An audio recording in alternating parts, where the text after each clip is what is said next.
लोग बोलते हैं एंजियोस्पर्मिक प्लांट। फ्लावरिंग प्लांट को हम लोग बोलते हैं एंजियोस्पर्मिक प्लांट। एंजियोस्पर्मिक प्लांट, बात समझ गए? Angiospermic plant is known as flowering plant. इतनी बात क्लियर हो गई? ठीक। जब हम रिप्रोडक्शन की बात करते हैं तो रिप्रोडक्शन आता है कि रिप्रोडक्शन क्या चीज है। तो रिप्रोडक्शन में हम लोग देखते हैं, फर्स्ट ऑफ ऑल रिप्रोडक्शन क्या चीज है, तो capacity to produce new organism. Capacity to produce new organism को हम लोग रिप्रोडक्शन बोलते हैं। Capacity to produce new organism को हम लोग बोलते हैं रिप्रोडक्शन। बात इतनी क्लियर होगी? और बेसिक नीड क्या है रिप्रोडक्शन की, यानी सेक्सुअल रिप्रोडक्शन की बेसिक नीड क्या है?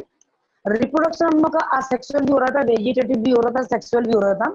तो जो बेसिक नीड है हम लोगों की सेक्सुअल रिप्रोडक्शन की, to get a variation, to get a variation, हमको कुछ न्यू कैरेक्टर चाहिए, इसलिए हमने सेक्सुअल रिप्रोडक्शन किया हुआ है। ठीक है। Capacity to produce new organism that is known as reproduction, हम लोगों का सेक्सुअल रिप्रोडक्शन है। तो सेक्सुअल रिप्रोडक्शन की बात अगर करते हैं तो सेक्सुअल रिप्रोडक्शन को बेटा हम लोग बोलते हैं बाई पेरेंटल रिप्रोडक्शन।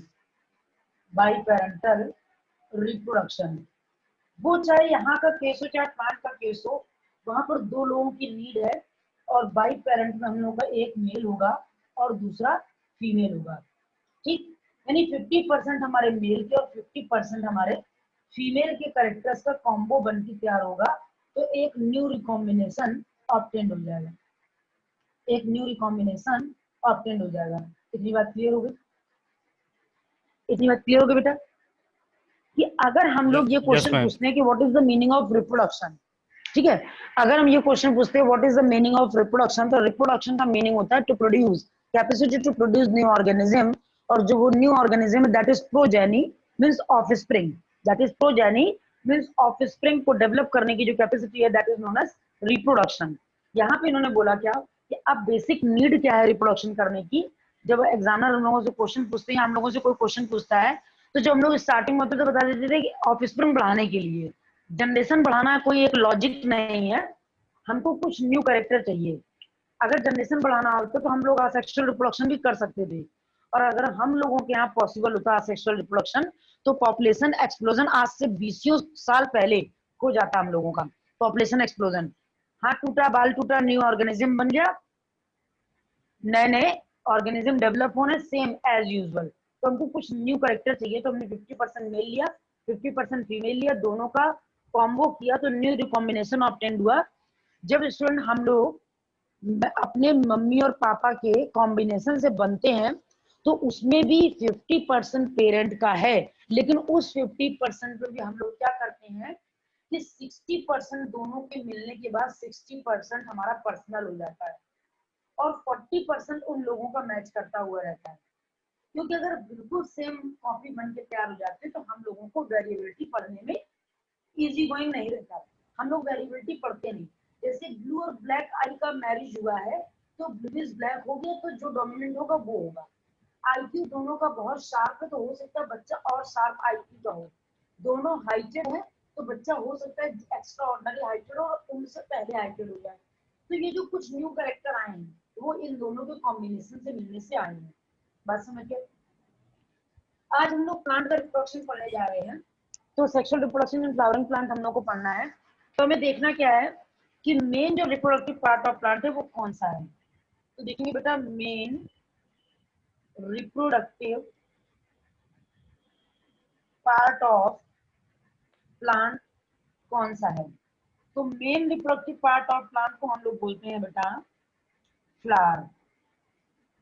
ठीक, जिसको एनसीईआरटी में हम लोगों ने लिख रखा है मॉडिफाइड सूट, जिसको लिख रखा है modified suit, this is responsible for the reproduction. लेकिन यहाँ पे एक बात हमको समझने में इजी नहीं रहती है कि जब हम लोग मॉर्फोलॉजी ऑफ फ्लावरिंग प्लांट पढ़ रहे थे, तो हमने फ्लावर को वहां पे मॉडिफिकेशन में कहीं नहीं पढ़ा। अगर ये मॉडिफाइड सूट था, नो डाउट था या है, तो जब राइजोम, जिंजर, ट्यूबर, रूट के बारे में पढ़ रहे थे, तो हमने वहां पर फ्लावर का जिक्र क्यों नहीं किया? इसलिए हम इस बात को यहां से रिमूव कर देते हैं। क्यों? क्योंकि जो बात हम एक्सप्लेन कर पाए और हमारा कॉन्सेप्ट क्लियर हो, वो चीज सही रहती है। तो हमने देखा क्या, flower is a main reproductive part of plant. Main reproductive part of plant, जो फ्लावर है वो main reproductive part of plant है, which is responsible for the reproduction, which is responsible for the reproduction, responsible for the reproduction, for reproduction। बस समझ गए?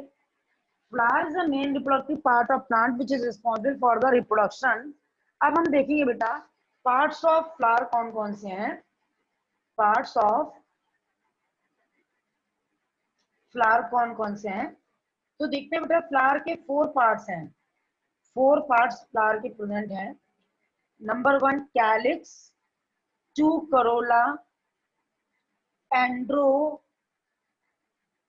Androecium and gynoecium.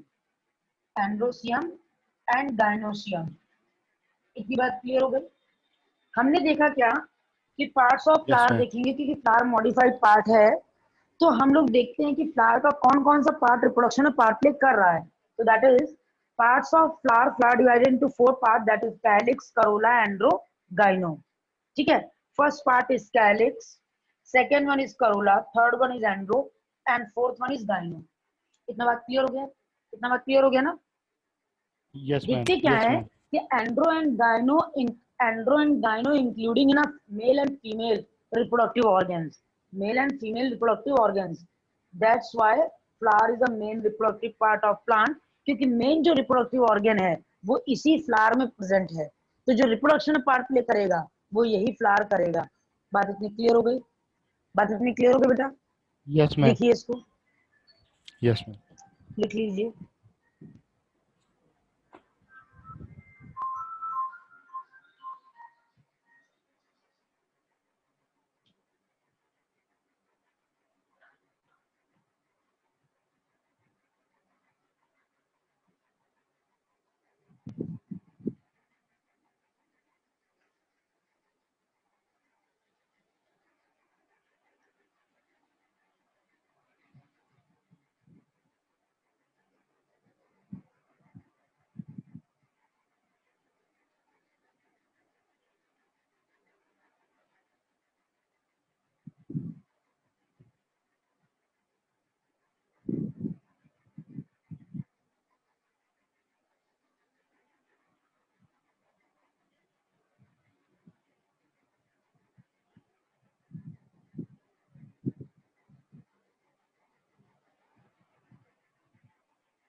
बेटा NCERT के अलावा कौन सी साइट बुक आप पढ़ रहे हो?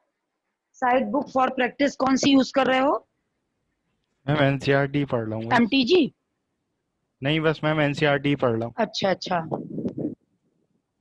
एनसीईआरटी पढ़ के जो एमटीजी है ना, एमटीजी आप ले लेना क्वेश्चन सॉल्व करने के लिए, एमटीजी ऑब्जेक्टिव बायोलॉजी की। तो होता क्या है कि जब हम लोग चैप्टर पढ़ते हैं ना, तो चैप्टर पढ़ने के बाद जब हम क्वेश्चन सॉल्व कर लेते खुद से, तो टेस्ट में बैठना आसान हो जाता है हम लोगों के लिए। Yes ma'am.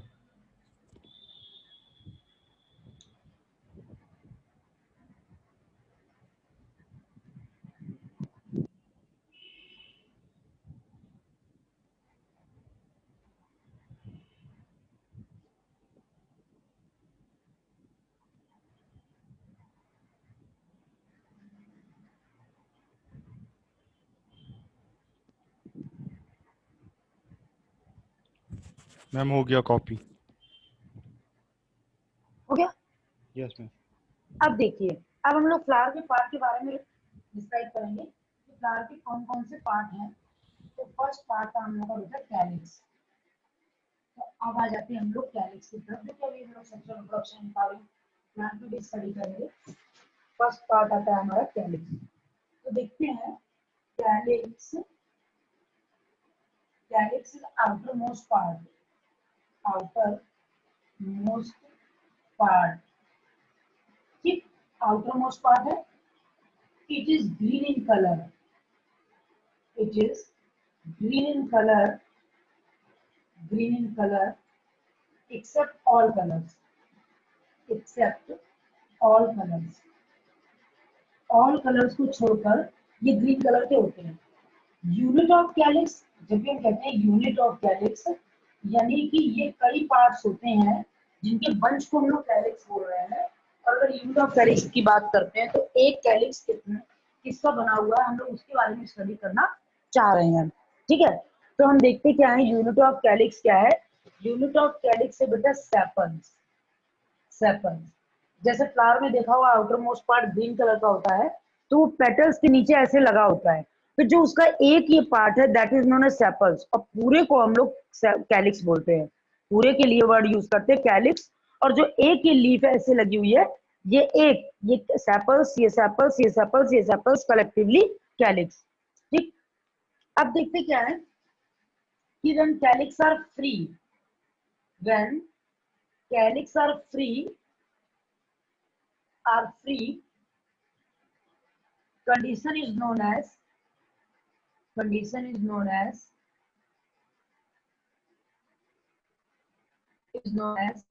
gamocephalus, gamocephalus।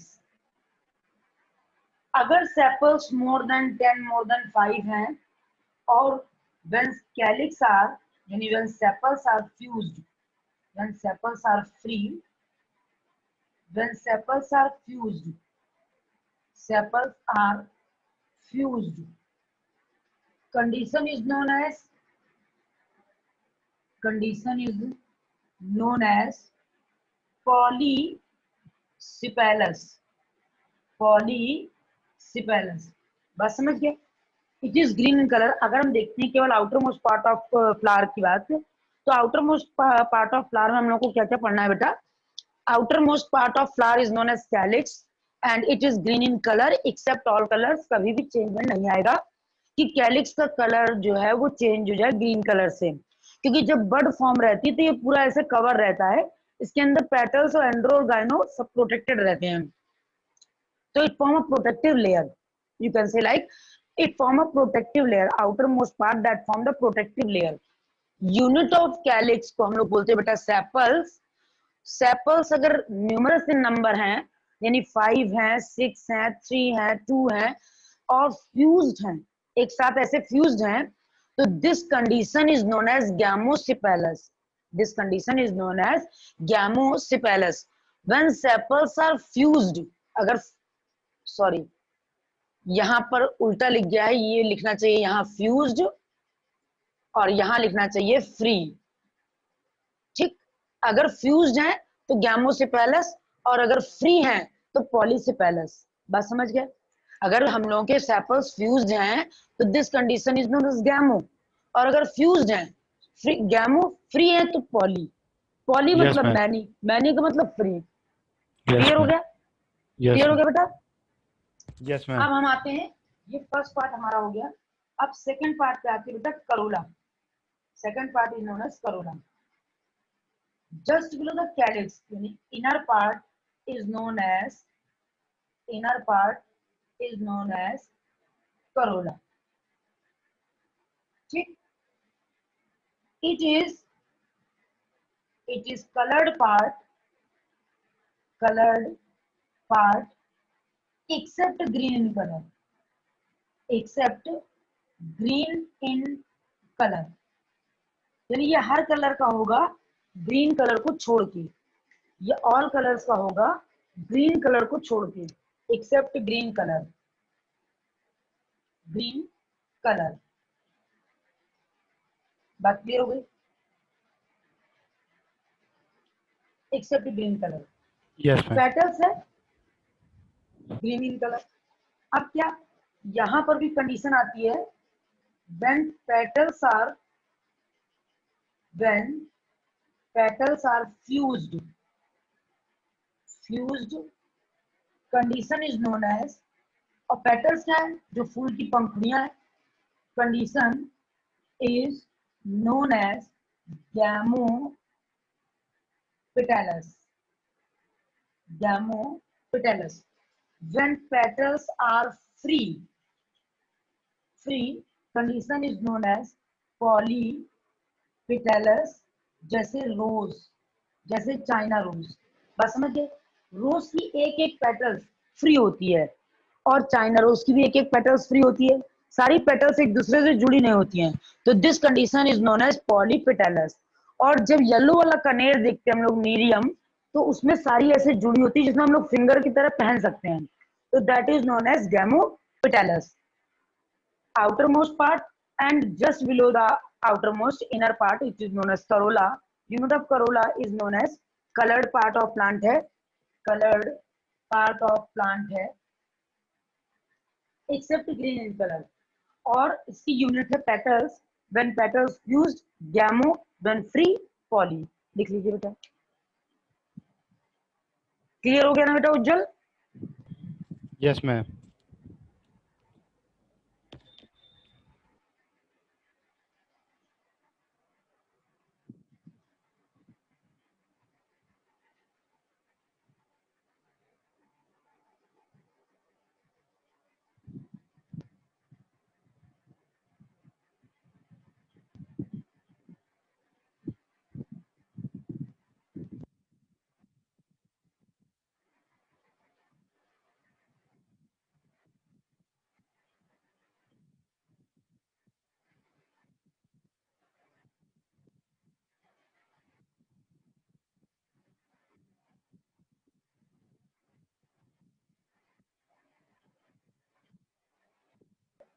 जो है MRO means mail reproductive organ, ये हम लोग का एमआरओ है, यानी मेल रिप्रोडक्टिव ऑर्गन है। ये जो मेल रिप्रोडक्टिव ऑर्गन है, इसकी यूनिट होती है यूनिट ऑफ एंड्रोसियम। एंड्रोसियम होती है हम लोगों की स्टेमेन। अब देखिए क्या है, यूनिट ऑफ एंड्रोसियम स्टेमेन है, और stamen divided into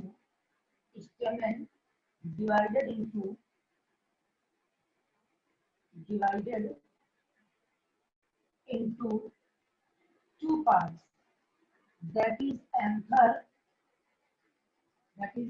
and filament। बात समझिए, stamen divided into two part, that is anther and filament. ये बात क्लियर हो गई? अब एंथर क्या है, ये अपर पार्ट है, और फिलामेंट जो है वो ये फर्टाइल पार्ट है, और ये स्टेराइल पार्ट है। बात इतनी क्लियर हो गई? हमने क्या बोला, एंडोसियम मेल रिप्रोडक्टिव ऑर्गन है, यूनिट ऑफ एंडोसियम जो होती है वो स्टेमन होती है, stamen divided into two part, that is anther and filament. Anther is anterior part, upper part that is known as fertile, filament is lower part that is known as sterile. ये like this way anther बना हुआ है, स्टेमन बना हुआ है, ये हम लोगों का अपर पार्ट है एंथर, और ये हम लोगों का पार्ट है फिलामेंट। अगर एंथर हमारा, जैसे दो लोब दिखाई दे रहे हैं, एंथर अगर लोबेट होता है, कोई चीज है जैसे दो हैंकी को लेके आए और दोनों तरफ से रोल कर रहे हैं, तो ये रोल अगर ऐसे दिखाई देगा तो इसके पीछे भी होगा एक। तो यहाँ पर इन्होंने बोला कि दो लोब दिखाई दे रहे हैं, तो अगर एंथर बाइलोब्ड होता है, anther is bilobed, this condition is known as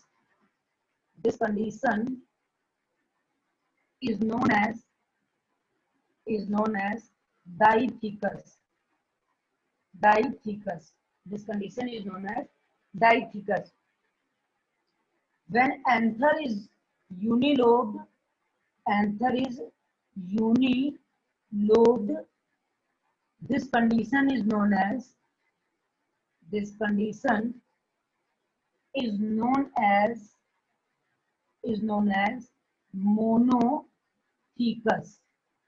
monothecous. बस समझ गए। अगर यूनिलोब होता है ऐसे करके यूं, तो इस कंडीशन को हम लोग बोलते हैं मोनोथीकस। ठीक, अगर ये सिंगल इस तरीके से बना होता यूं करके ऐसे ऐसे, तो इसको हम लोग बोलते हैं मोनोथीकस। और अगर बाइलोब्ड है तो this condition is known as dithecous. This condition is known as dithecous. इतनी बात क्लियर हो गई बेटा? Yes, ma'am. इतनी बात सबको क्लियर है?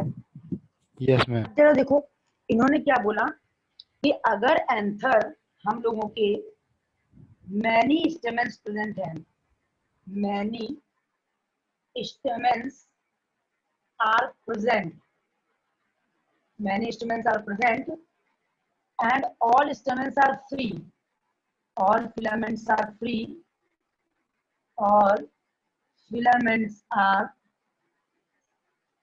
free. This condition is known as polyandrous.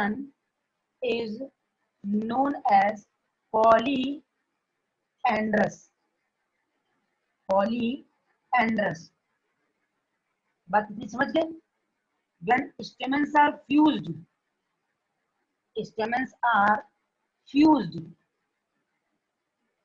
condition is known as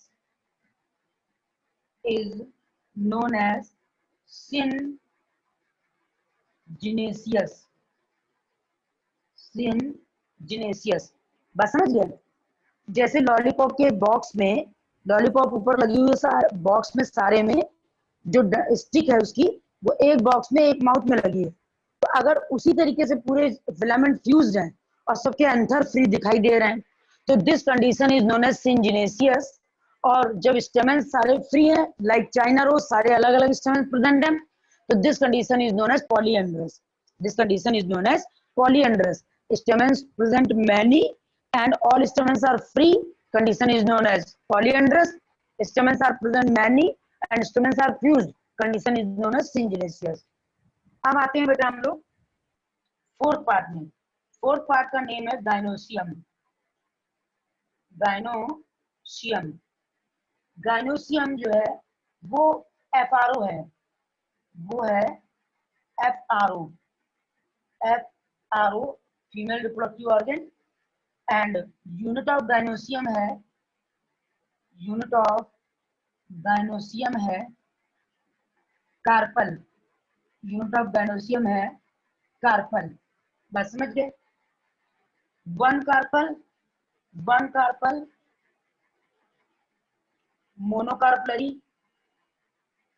monocarpellary, two bi, three tricarpellary, four carpels tetra, five penta carpellary. बस समझिए, कार्पल का ही दूसरा नेम है बेटा पिस्टिल। कार्पल का ही दूसरा नेम है पिस्टिल। इतनी बात क्लियर हो गई? गाइनोसियम जो है वो फीमेल रिप्रोडक्टिव ऑर्गन है जिसकी यूनिट है हम लोगों की कार्पल्स। अगर कार्पल्स हम लोगों की वेराई कर रही है नंबर में, 1 है, मोनो 2 है, बाई 3 है, ट्राई 4, टेट्रा 5, पेंटा, इस तरीके की कंडीशन प्रेजेंट है। यूनिट ऑफ गाइनोसियम क्या है हम लोगों की? कार्पल्स। इतनी बात क्लियर हो गई? लिखिए बेटा।